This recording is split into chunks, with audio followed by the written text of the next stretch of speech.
UAB Medcast is an ongoing medical education podcast. The UAB Division of Continuing Education designates that each episode of this enduring material is worth a maximum of 0.25 AMA PRA Category 1 credit. To collect credit, please visit uabmedicine.org/medcast and complete the episode's post-test. Welcome to UAB Medcast, a continuing education podcast for medical professionals. Bringing knowledge to your world. Here's Melanie Cole. Welcome to UAB Medcast. I'm Melanie Cole, and today we're exploring ascending aortic arch repair and endovascular treatments. Joining me in this panel is Dr. Beck. He's a professor and director in the Division of Vascular Surgery and Endovascular Therapy at UAB Medicine. And Dr. Kyle Eudailey. He's an assistant professor and a cardiothoracic surgeon with expertise in complex aortic surgery at UAB Medicine. Doctors, I'm so glad to have you join us today. Dr. Eudailey, I'd like to start with you. As the development of endovascular stent grafts in the descending aorta have significantly reduced the number of open surgical repairs being performed, tell us a little bit about the ascending aorta. Is it considered one of the last frontiers of endovascular aortic treatment? How prevalent is it? For other providers, what are ascending and aortic arch aneurysms? Sure. So I think framing it as the last frontier for endovascular stenting is a good way to think about it. We have come a very long way in the field of endovascular repair of aneurysms, really kind of starting back in the 90s with treatment of descending thoracic aneurysms. The trouble really becomes is that we've learned that the arch and even more specifically the ascending and the aortic root is really a very different animal in terms of how the aorta is structured. The arch has all the flow to the head vessels, which sort of complicates treatment of arch pathology. And then the ascending is really a dynamic structure where you have a significant amount of change with the cardiac cycle. And the ascending aneurysms, as you get more proximal towards the heart, are intimately connected to the aortic valve structure and the coronary arteries, which ultimately perfuse the heart. So really what it comes down to is that the anatomy is more complex, and because of that, it's not this concept of just a straight tube that you can slap a stent in. Unfortunately, you have to respect the anatomy of the head vessels, and you have to respect the anatomy of the aortic valve structure and also the coronary perfusion, and that ends up being tricky, would be the easiest way to describe it. Well, I'd like you to expand on that because it was my next question. So challenges, what are some of the limitations to that current practice of ascending stent graft? So the limitations really, I guess the easiest way to describe it is how do we classically repair ascending and arch aneurysms, and classically it's done by open surgery, and we use cardiopulmonary bypass and actually colder temperatures in order to achieve circulatory arrest, where we actually don't perfuse the body for periods of time in order to protect the brain, and we resect and reimplant the perfusion to the head. And then as we get down towards the aortic valve and the coronary arteries, we often are either resecting the valve or sometimes we spare the valve, but we're often then reimplanting the coronary arteries. So really it is a lot of difficult technical surgery, and so in order to do that all endovascularly, you really have to come up with some novel ways to either bypass the head vessels or straight for the head vessels, or we have some now newer technologies that allow us to respect the anatomy of the arch, maintaining perfusion during the stenting process. As you get down towards the valve, we also have endovascular solutions for the valve, which are transcatheter aortic valve replacements, which we're kind of starting to explore how we can treat the aortic valve and root in conjunction with stenting. That's probably just beginning to scratch the surface of what that all entails, but it gets to the fact that there's a lot of complex structure and anatomy that we have to respect. Well, certainly. And Dr. Beck, then, why don't you talk about some of the new technologies or protocols, standards, or even diagnostic tools for the treatment that you feel are worth talking about, and how have advances in radiologic imaging really augmented your capabilities to treat these conditions? If I can maybe just back up just for a moment, just to reiterate a couple of things that Dr. Eudailey said. So some of the limitations of doing endovascular repair in the ascending aorta and arch of the aorta are anatomic and some are physiologic. And we also really should talk about a couple of different disease processes just to parse it out a little bit more. So the operations that we do, that the cardiac surgeons do in the ascending and arch are most commonly for aortic dissection and for aortic aneurysm, and both of those have their own considerations for doing an endovascular repair. And just an isolated ascending aneurysm or dissection is much different than a dissection or aneurysm that extends through the arch of the aorta for all the reasons that Dr. mentioned about the brachiocephalic or head vessel perfusion. From my standpoint, I have had a standing interest in complex endovascular aortic surgery, mostly for the thoracoabdominal aorta, for the portion of the aorta that has branch vessels to the intestines and kidneys. That is still a frontier in many ways, but the ascending and arch of the aorta have some technological, anatomic, physiologic challenges that we don't have in the visceral aorta, but we've learned a lot from the visceral aorta in the way that we treat branched aortic diseases. And so some of those techniques and technologies are being applied in the arch appropriately or inappropriately, and we're sort of learning that as we go. From an imaging standpoint, there have been many advances in imaging along the way since we started doing endovascular aortic repair. Some of them are preoperative. That's with the way that we do CT arteriograms and use 3D reconstruction for preoperative planning, but we've also made a lot of advances in the operating room with 3D overlay imaging where we can actually fuse the patient's intraoperative imaging to their preoperative CT scan, which is almost like playing a video game in a way because we can actually overlay their anatomy and we can see it on the screen while we're placing the devices into and the next frontier from an imaging standpoint is actually non-fluoroscopic imaging, so non-radiation based imaging where we don't actually even have to perform fluoroscopy while we're deploying the devices in the aorta and revascularizing the branch vessels. And that's actually not too far down the road. We're going to be one of the first institutions in the world to have access to that. So we're pretty excited about that technology that's coming down the road. Dr. Eudailey, can you give us a little overview of technical aspects you'd like other providers to know about as you have expertise in these complex surgeries? What would you like to share with other providers to help achieve better outcomes? And you can speak at this time as well about patient selection and how important that is in this case.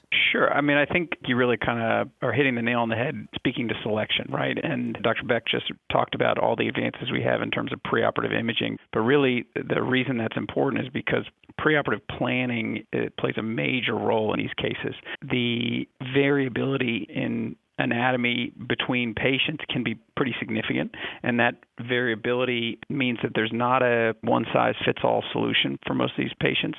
And so there's a lot of preoperative planning and selection that happens on the front end, and I think that's probably the most important aspect to understanding how we apply these sort of newer technologies to patients. The other thing to consider is that open surgery is actually a very good option for people, and so there's a high bar that we have to overcome with open surgery. And so these people that we think would get the most benefit or gain the most benefit from endovascular solutions are the people who are higher risk for open intervention. And those are people who have existing cardiopulmonary disease or other comorbidities that make their recovery harder because the open repair of these operations, and by open I mean a true open heart solution, which usually requires a sternotomy and several hours in the OR. It's just a big operation and the people get through it, but the recovery can be hard. And so it's a better long-term solution for younger patients, but it's sometimes not the best solution for older patients. And so the preoperative planning, the patient selection, the kind of deciding who is going to benefit the best from some of these technologies based upon their comorbidities and also their anatomy is a really important step to how these technologies get applied. And Adam and I have conversations all day and night about these people and whether or not they're anatomically suitable and whether or not this is the right way to move forward. And often the scrutiny for them to get into some of these trials is hard too, is what I would say. Dr. Beck, you touched on this a little bit before, but TEVAR, or thoracic endovascular aneurysm repair, how has it helped to make ascending TEVAR a more reproducible, reliable procedure.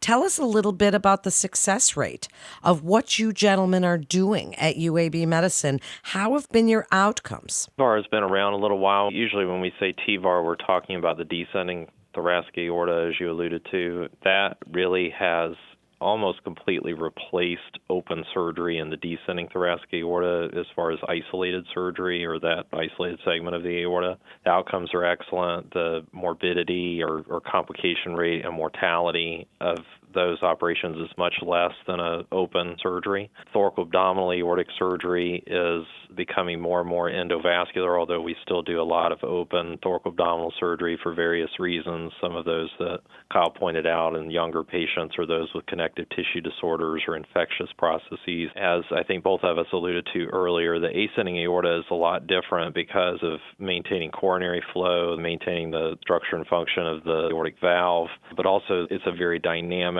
portion of the aorta just because of the cardiac motion, respiratory motion. So it's a really demanding area of the aorta when you put a device that's made out of metal and fabric into it. So those devices can fatigue, they can fracture, they can be displaced, they can migrate, and all of those things can lead to a failure of your repair. So those are challenges that biomedical engineers are working on, but we also work on in terms of our patient selection. So it's a very subset of patients that we actually would do an endovascular repair in the isolated ascending aortic pathology. And this is not a segment of the aorta that I operate on as a vascular surgeon. That's a segment of the aorta that cardiac surgeons operate on. And so that's why this collaboration is so important, because I do a lot more endovascular surgery. Dr. Eudailey does all of the open surgery in that segment of the aorta. So we work together to try to pick the best patients for the best procedure for them. Really, the short answer to your question is we're still not doing a lot of ascending aortic repair. There are certain patients with certain conditions that are actually pretty straightforward in that segment of the aorta, but a vast majority of those patients in 2021 are still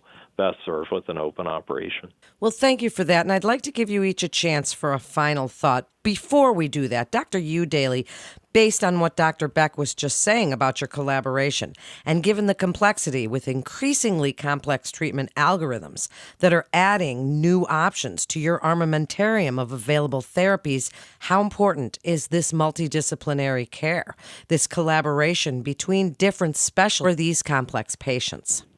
I would say that this type of collaboration is everything. I mean, this is what makes something kind of this special possible here at UAB.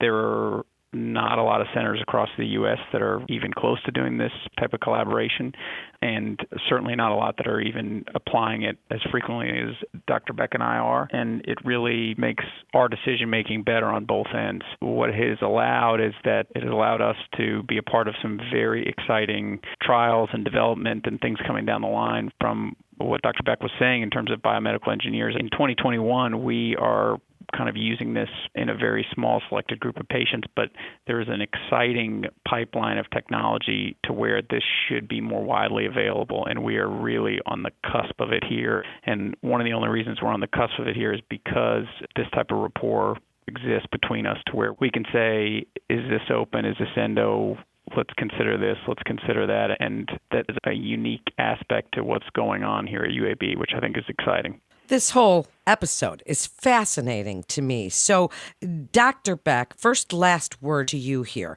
Tell us a little bit about any promising new therapies, any game changers that you see coming down the pike and down the horizon, and really what you'd like other providers to know, any clinical trials or research you're doing at UAB. Well, I'll tell you, one of the most exciting things about this is I've been in practice for about 11 years now, and over that 11 years, I've seen this transformation of open aortic surgery into endovascular aortic surgery, and I've kind of watched this march towards the aortic valve, and the really exciting thing to see is that we're getting there and we're actually having successes and we're seeing devices in clinical trials. So as of right now, there are actually multiple clinical trials that allow us to treat the arch of the aorta, to treat the ascending aorta, that we're right on the cusp of having available to us at UAB. And I will also point out, and it would be remiss for us not to say this, but we also have a really nice collaboration with the cardiologists here at UAB. So as we move even closer to the aortic valve where the coronaries arise, it will be very important to have them involved as well. And this is not just a virtual collaboration. This is a real collaboration. We all actually enjoy being around each other and talking about these clinical problems, which is really a pretty special thing that we have here that I don't think people appreciate elsewhere. Dr. Eudailey, last word to you. What would you like other referring physicians to know about when you feel it's important that they review to the specialists at UAB Medicine, and anything else you'd like to share? I think the important thing for people to know is that there are some exciting options here, and they will work for some patients who are higher risk for traditional options. We're pretty honest about who it may work for and who it may not work for, and what we have available here is truly kind of amazing, and one of very few centers in the United States who have all these options available. And I think that's important for people to understand that, especially in the Southeast, that we're always happy to evaluate people, and we try to be pretty quick and responsive, and the evaluation can be turned around pretty quickly for these patients, which is sometimes people worry that it takes a while for them to kind of be fully evaluated, but we're usually pretty good about having a pretty decent turnaround within a couple of days in terms of whether or not we think somebody's going to be feasible. And we also have a very good system of remote review of images, which I think is excellent, and either of our offices can set that up for referring providers. Great. Thank you so much, gentlemen, for joining us today. And a physician can refer a patient to UAB Medicine by calling the MIST line at 1-800-UAB-MIST. That concludes this episode of UAB Medcast. For more information on resources available at UAB Medicine, visit our website at uabmedicine.org/physician. Please also remember to download, subscribe, rate, and review this podcast and all the other UAB Medicine podcasts. I'm Melanie Cole.